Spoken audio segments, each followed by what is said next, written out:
നമസ്കാരം, ഒലിവ് മസാലയിലേക്ക് എല്ലാവർക്കും സ്വാഗതം. ഇന്നത്തെ നമ്മുടെ ഒരു ഇംഗ്ലീഷ് ഒറിജിൻ ഡിഷാണ് മാക്രോണി ആൻഡ് ചീസ്. പാശ്ചാത്യ രാജ്യങ്ങളിൽ ഇത് കുട്ടികൾക്ക് ഏറ്റവും പ്രിയപ്പെട്ട ഡിഷ് എന്ന് വേണമെങ്കിൽ തന്നെ പറയാം. നമുക്കിന്നിവിടെ ഉണ്ടാക്കുക ഒരു ബീഫ് മാക്രോണിയും അതിനാവശ്യമായ ചീസ് സോസും. ആദ്യമായിട്ട് നമുക്ക് കുറച്ച് വെള്ളം തിളപ്പിച്ച് അതിലേക്ക് ഉപ്പും ചേർത്ത് പാസ്ത തിളപ്പിക്കാൻ വെക്കാം. മാക്രോണിയുടെ കുക്കിംഗ് ഇൻസ്ട്രക്ഷനും അതുപോലെ തന്നെ വെള്ളത്തിൻ്റെ അളവും എല്ലാം പാസ്ത പോലെ തന്നെയാണ്. എൻ്റെ ഇൻസ്ട്രക്ഷൻ വേണമെന്നുള്ളവർ ഒലിവ് മസാലയുടെ ബേസിക് പാസ്ത റെസിപ്പിയിൽ പോയി നോക്കിയാൽ മതി.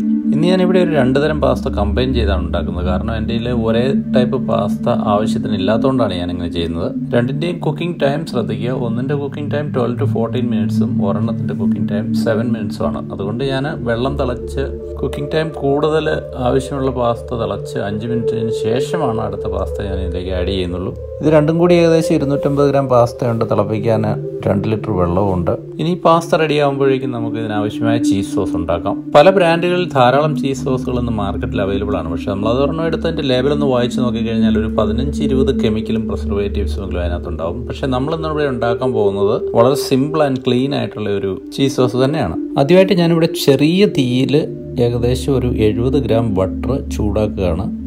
ഇത് അൺസോൾട്ടഡ് ബട്ടറാണ്, സോൾട്ടഡ് അല്ല.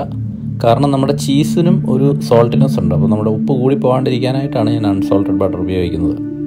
അതുപോലെ തന്നെ തീ ഏറ്റവും സിമ്മറിലെ പേരിന് മാത്രമേ കത്തിയിട്ടുള്ളൂ. ഇതൊന്ന് ചൂടായാൽ മാത്രം മതി. നമുക്കിത് അധികം ഈ ബട്ടർ എണ്ണ തിളയ്ക്കുന്ന പോലെ തിളയ്ക്കേണ്ട ആവശ്യമില്ല. അതിലേക്ക് 1 ടേബിൾ സ്പൂൺ മൈദ മാവിട്ടൊന്ന് വിസ്ക് ചെയ്തുകൊണ്ടിരിക്കാൻ പോവുകയാണ്. ഈ പ്രോസസ്സ് വളരെ സ്ലോയിൽ ചെയ്യണം. അതൊരു 6-7 മിനിറ്റ് കൊണ്ട് ഈ മൈദമാവ് ഇതിനകത്ത് കിടന്ന് കുക്കാകാവുള്ളൂ. കാരണം നമ്മൾ പെട്ടെന്ന് ഈ ബട്ടർ ചൂടാക്കി ഇതിൻ്റെ കളർ മാറ്റി കരിച്ചെടുക്കാൻ പാടില്ല. ഇങ്ങനെ നമ്മൾ ഉണ്ടാക്കിയെടുക്കുന്ന ഈ തിക്നറിനെ റൂ എന്നാണ് പറയുന്നത്. എഴുതുന്നത് ROUX. സാധാരണ 3 തരം റൂ ആണ് മെയിനായിട്ടുള്ളത്. ഒന്ന് വൈറ്റ്, അതായത് ലൈറ്റായിട്ട് കുക്ക് ചെയ്യുന്നത്, ഒന്ന് ബ്ലോണ്ട്, പിന്നെ ഒന്ന് ബ്രൗൺ.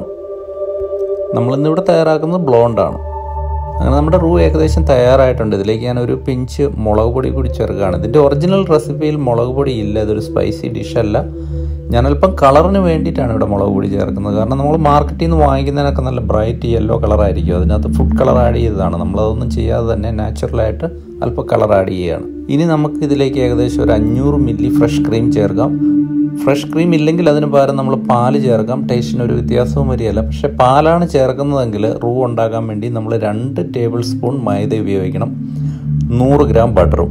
ഇനി തീ വേണമെങ്കിൽ നമുക്കൊരു തരിക്ക് കൂട്ടി വെക്കാം. അതിനെ ഒരിക്കലും തിളയ്ക്കാൻ അനുവദിക്കരുത്. നമ്മളൊരു 70-75 ഡിഗ്രി സെൻറ്റിഗ്രേഡിൽ മെയിൻറ്റെയിൻ ചെയ്താൽ മതി. ഈ സോസിന് ഏത് ചീസ് വേണമെങ്കിലും ഉപയോഗിക്കാമെങ്കിൽ കൂടി ഞാനിന്നിവിടെ ഉപയോഗിക്കുന്നത് ചെഡർ ചീസാണ്. ഇതിൻ്റെ ടേസ്റ്റ് ഒരു അല്പം ഷാർപ്പാണ്. പിന്നെ അതിൻ്റെ കളറും നല്ല അപ്പീലിംഗ് ആണ്. ഞാനിന്ന് ഏകദേശം 100 ഗ്രാം ചീസ് ഉപയോഗിക്കുന്നുണ്ട്. ഇതിൻ്റെ അളവ് അല്പം കൂടിയാലോ കുറഞ്ഞാലോ കുഴപ്പമില്ല. തിക്നെസ് ഒരുപാട് കൂടി പോയി കഴിഞ്ഞാൽ നമുക്ക് അല്പം പാലൊഴിച്ച് ലൂസാക്കാം. കുറഞ്ഞു പോയി കഴിഞ്ഞാൽ 1-2 ചീസ് സ്ലൈസ് കൂടി ആഡ് ചെയ്യാം.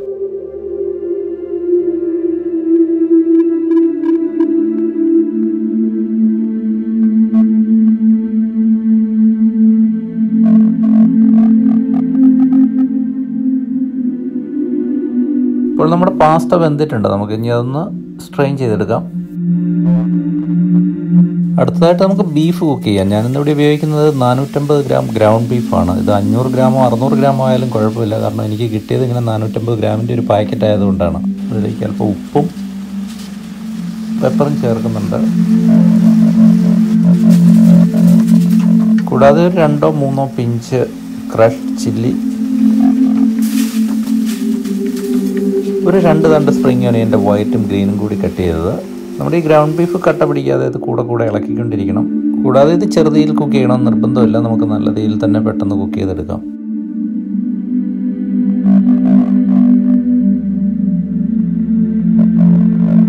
ഇതിപ്പോൾ വെന്തിട്ടുണ്ട്. നമുക്കിനി പാസ്തയുമായിട്ട് ഈ ഗ്രൗണ്ട് ബീഫ് ഒന്ന് മിക്സ് ചെയ്തെടുക്കാം.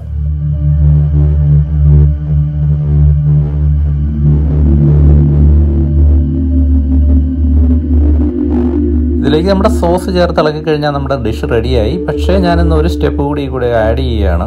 ഇനി ഓവൻ ഉണ്ടെങ്കിൽ നമുക്കിതൊന്ന് ബേക്ക് ചെയ്തെടുക്കാം. ഓവൻ ഇല്ലെങ്കിൽ നമുക്കിത് ഇങ്ങനെ തന്നെ കഴിക്കാം. ഞാനിവിടെ 200 ഡിഗ്രി സെൽഷ്യസിൽ 15 മിനിറ്റ് ബേക്ക് ചെയ്ത് വീണ്ടും 2 മിനിറ്റ് ബ്രോയിൽ കൂടി ചെയ്തെടുക്കാൻ പോവുകയാണ്. ബേക്കിങ്ങിന് മുമ്പ് അല്പം കൂടി ചീസ് സോസ് ഒഴിച്ചൊന്ന് സ്പ്രെഡ് ചെയ്തെടുക്കാം. അതിനുശേഷം ഓവനിലേക്ക് മാറ്റാം.